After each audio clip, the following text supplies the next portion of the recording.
So, and I hear you guys are having a new award that you're starting up, which I've been made privy to because you've been picking my brain Yeah. as well. That I wanted you to talk about the Inspire Award, I think. Yeah. Why don't you describe what the Inspire Award is? Because I'm extremely excited about it, and I'll tell you why after you describe it.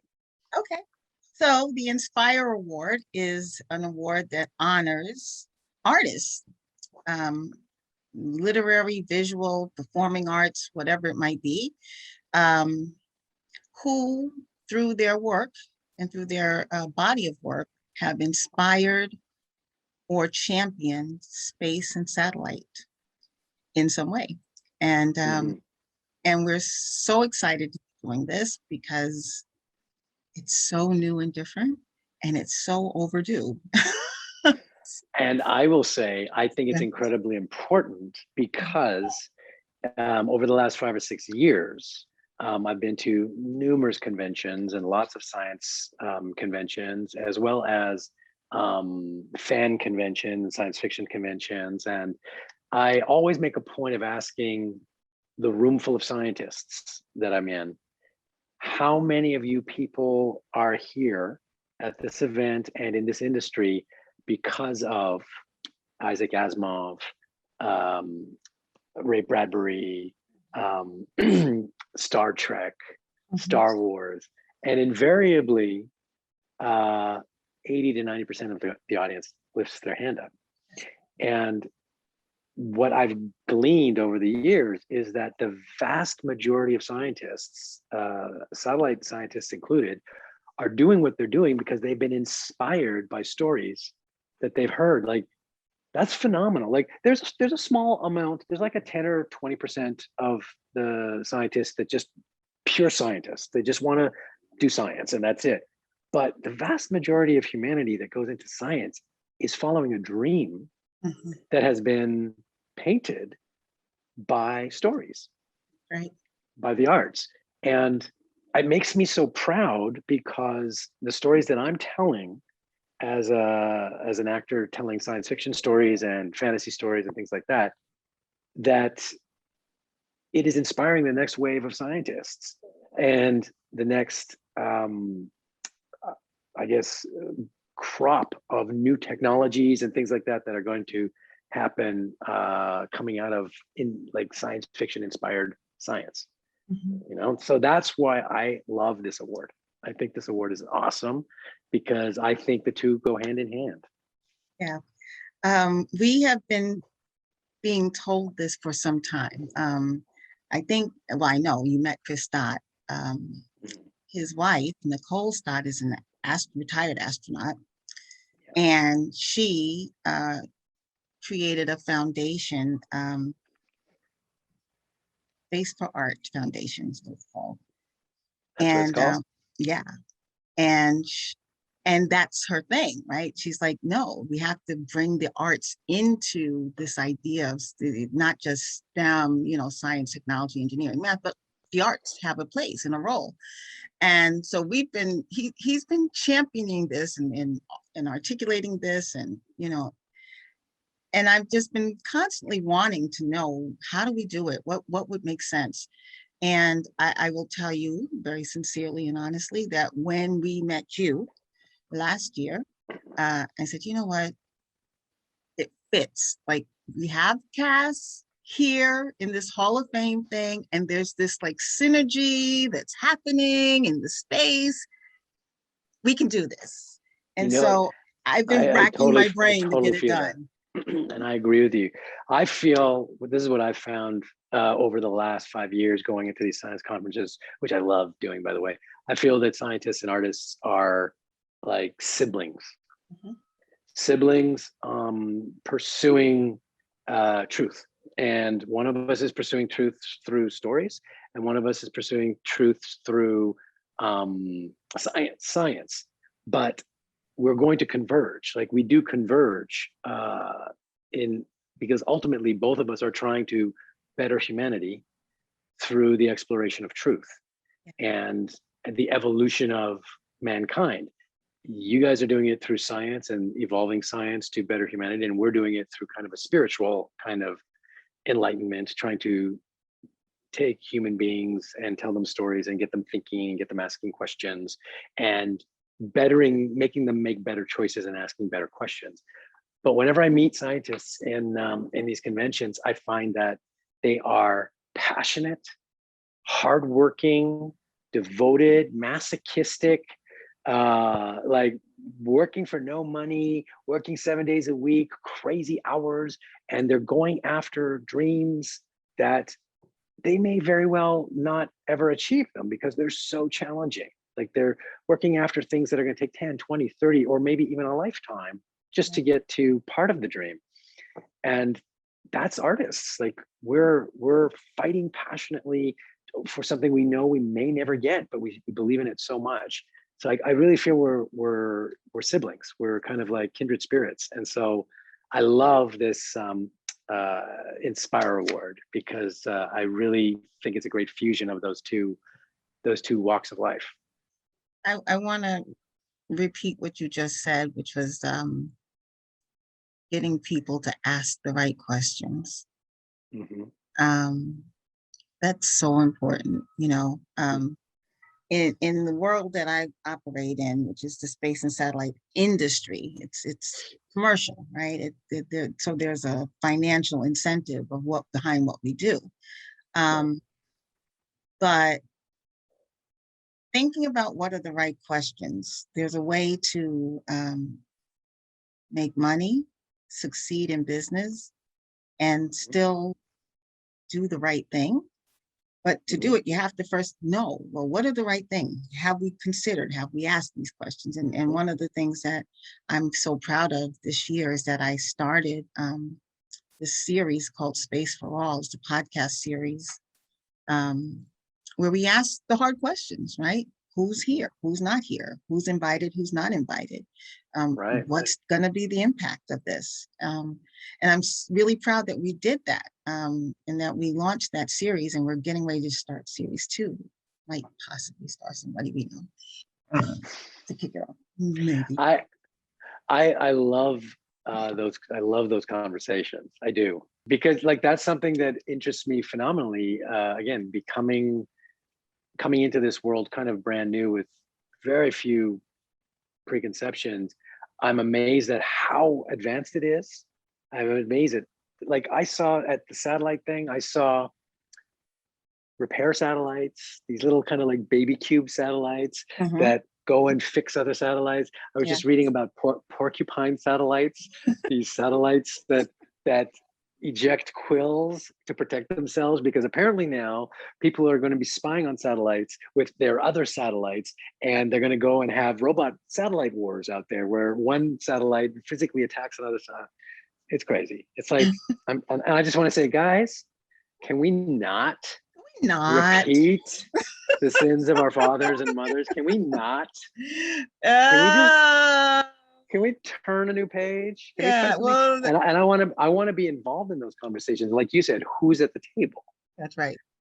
I love the fact that you are at the table and have been there for 20 years as a Black woman in the space industry. That's phenomenal. Like that's an amazing thing, because I was noticing maybe 5 or 6 years ago that the industry I don't think it's a secret. I think it's pretty predominantly run by white males. And so that needs to change as we get further and further into space, because we don't want to just do a photocopy of the past. Yeah. You know, if we're gonna put a colony on the moon, and it looks like we want to at least send people to Mars. Who knows if they're gonna stay there and colonize it? But if we want to expand our horizons, it's got to represent, you know? Yeah. And so those are good conversations to have. We're having them. And it's one of the most exciting things about SSPI today is that we are having those conversations. We just started something that's new called SSPI-WISE. WISE means Women in Space Engagement. So it's a women's group inside of SSPI. I love it. It's phenomenal. Also, Also, we just celebrated International Women's Day, which was last week, Monday. And do you guys do this in Canada? Like, What? it's International Women's Day. Is it like a Oh, yeah, thing? yeah, yeah. Well, it is Okay. international, and Canada is part of the world. I'm So just saying that we do apparently do it it. skipped We over the have to. United Well, States. no, I Like, totally it understand, skipped over us. I heard from because some of my sometimes friends we in miss things Europe. in No, no, our no, no, igloos. no, no, no, We no. don't My get all the friends, radio waves coming in through I'm the going thick to hit blocks of you. ice. I'm going to And hit you. And also, I'm so and honored. Okay, I'm it's just only, and if the moose aren't attacking, here we go. usually around this time there are kind of It's stampedes of mating moose, season. They're not attacking right now. No. or Okay. meese, as we call them, when it's a large amount of moose, we say meese. But no, this year it was a pretty calm year, so we heard about International Women's Day I'm going to hit up you, in Canada. Mr. Amber. I'm going to hit you. Okay, I'm going to start this whole sentence all over again. Okay, let's go. My friends in Europe said Right. that for International Women's Day, women get flowers and chocolate and goodies, and people take them out for like drinks. And I was like, sounds like Valentine's Day. and I said, okay, how come that does not happen here? And how do we fix it is what I'm trying to say. So we're gonna have 2 Valentine's Days. I got you. I'm like, we need to fix this. I was like, are you kidding? I can hear all the florists and all the candy shops going, yes. Yes. Yeah, let's not make this a commercial thing. Honoring women is a good thing. Honoring women is a good thing. I am never ever saying that word again. Ever. Yeah, but I will say, in all seriousness, I have met some of the most brilliant and incredible women in the space industry that are at the forefront and creative and groundbreaking, and like coming like at some of these conferences, I'm just seeing like people that are just spearheading innovation and technology and research, and I'm like, that has to get to the top levels. Like, you have to see these people at the top levels, and I think once that happens, there will be a giant paradigm shift that happens. Priorities will change. There's going to be a big shift that happens, and I don't know how long it's going to take, but it has to happen. Yeah, I tell you, I think, to your point, that the talent exists, and we just don't do a good enough job of elevating that talent. So between SSPI-WISE and SSPI's ongoing legacy of recognizing talent, which we've done a fairly good job of elevating women, and I've been super happy about that. But with SSPI-WISE having the mandate of making sure that we know who these women are, who are doing these incredible things, that we get their voices out in front of people. I'm looking forward to the ratio starting to look a little bit more like it actually is. I think that we just don't see it. I think it's more equal than it looks. That's good. That's good. That's my opinion. I knew nothing about the space industry before, because it was a very it's kind of like a need to know type of an industry. It's very male dominated. You're not wrong, but there's just so much more talent than what gets noticed, is what I mean. Who's asked to what makes the speak, headlines, who shows up to who gets to be on a panel or something like that, so that you know who they are. And it's not always women. I think you should be doing more speaking, because you are a good kind of advocate and representation of the space satellite industry. So I think you should be doing more of that. I'm going to say thank you. And that's my vote. I'm not a public speaker. I do great. I do this. I chit chat. Okay. A lot. So I'm good at you this. Got jokes, and that's all you need. You got jokes, and that's all you need. You make people laugh. Laughter is how you get people to listen. You can make people laugh. You can hit them in the gut. Okay. That's it's an acting thing. If you get somebody to like, that's why Shakespeare in his 4th act of every play he introduces his comic relief. Okay. Because there's 5 acts in a Shakespeare play. In the 4th act, there's been so much drama, so much heaviness, so much emotion that by act 4, before the big tragedy at the end, he releases his comic relief people. For example, in Hamlet, it's the gravediggers. They're these clowns that come out. And the reason is, and he knew this 500 years ago, is you give your audience a break, you get them laughing, you open up their hearts and souls.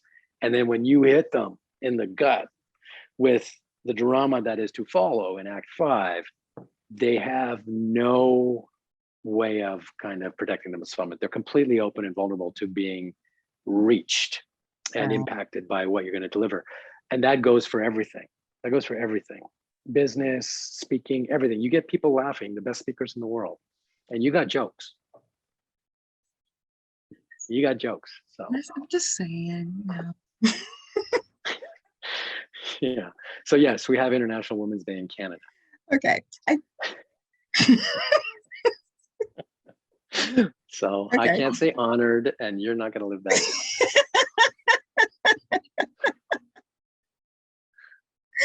Well, I just wanted to know the reason I asked the question. You got jokes. The point of the question was, do they give women flowers? This is what I was trying to say. I want to cross the border. I'm like, maybe I should move. I think they take it a little more profoundly in Canada. All right. They, and I'm not saying I have anything. I love flowers. I love candy, but I think they treat it with a little more reverence. I think the reverence and the flowers can go hand in hand, is what I'm trying to say. See, you got jokes and you got opinions, is what I'm saying. I got lots of opinions. You don't back off. You don't back off from, you got something to say and you keep going. So I think you should be speaking everywhere.